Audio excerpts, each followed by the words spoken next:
Lindsay McCardle here. I'd like to acknowledge my collaborators on this work, Bradley Young, Charlene Hoar, and Joe Baker. We've situated our work in the deliberate practice framework.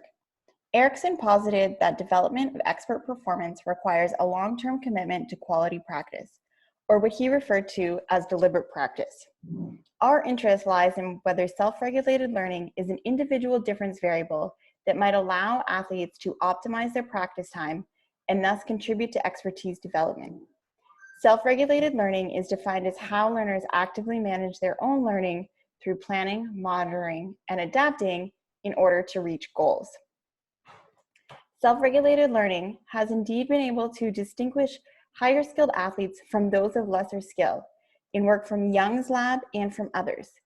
We've also demonstrated relations between some self-regulated learning sub-processes and purposeful practice. However, tests of expertise development have typically relied on retrospective and concurrent designs.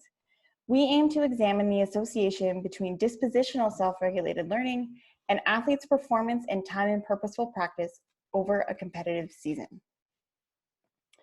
60 senior athletes from a variety of individual sports and competitive levels completed measures at 3 time points across a competitive season. At each time point, participants reported their highest current performance level from 5 levels, ranging from local to international.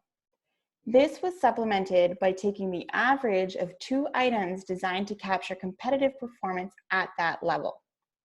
We use this to create a current performance variable we treated as scale ranging from 1.1 to 5.9. Participants also reported the time they spent in the last week in purposeful practice. Finally, our independent variable was measured at the beginning of the season, when participants completed the self-regulated learning scale for sport practice, a dispositional measure of self-regulated learning. Means on the subscales range from 1 to 7, with higher scores indicating more frequent engagement of self-regulated learning processes. The graph seen here shows mean performance level participants reported at each phase of the season, from phase 1, transition, to phase 5, peak competition. We estimated a latent growth model, shown here in the green.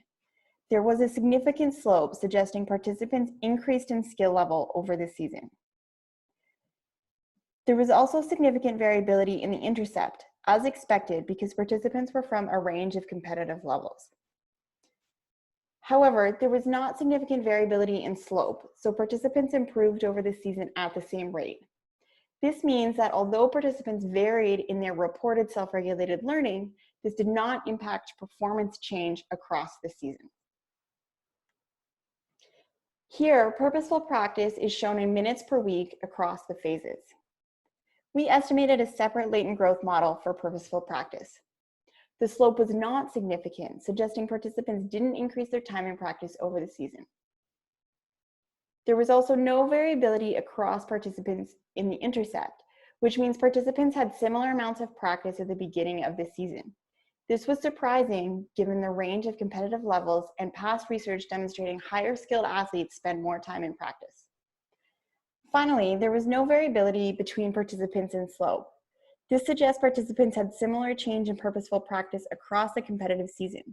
Again, since there was no inter-individual difference in this change over time, it is not possible for self-regulated learning to account for this.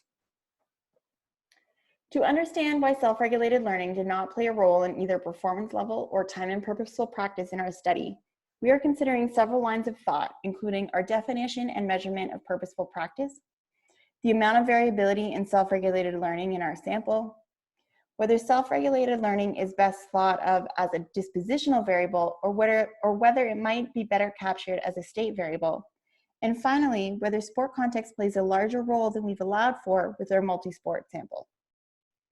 Our longitudinal approach, including the composite measures of performance that show change over time, provides a unique contribution to this literature and paves the way for further inquiry into self-regulated learning and expertise development in sport.